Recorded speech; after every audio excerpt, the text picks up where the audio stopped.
अनाजात के नाम मैं आपको इंग्लिश में बताऊंगी और ताहा आपको उर्दू में बताएंगे।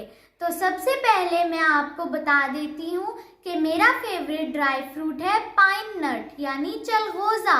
फ्रेंड्स, मेरा फेवरेट ड्राई फ्रूट है आलमंड यानी बादाम। तो चलें टाइम वेस्ट किए बगैर इस वीडियो को स्टार्ट करते हैं।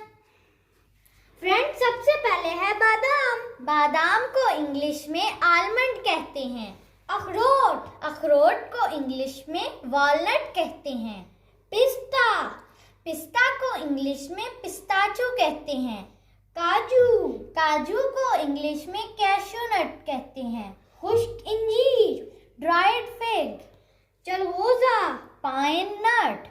खुश्क खुबानी, ड्राइड एप्रिकोट। साफरान, साफरून। मूंगफली, पीनट्स। मेवा, रेसिन्स। छुआरा को इंग्लिश में ड्राइड डेट्स कहते हैं। शाहबलूत, चेस्टनट्स। तरबूज के बीज, वाटरमेलन सीड्स। किशमिश, खरंड। कद्दू के बीज, पंपकिन सीड्स। मखाने, लोटस सीड पॉप। सूरजमुखी के बीज, सनफ्लावर सीड्स। तिल, सेसमे। अलसी, फ्लैक्स सीड्स।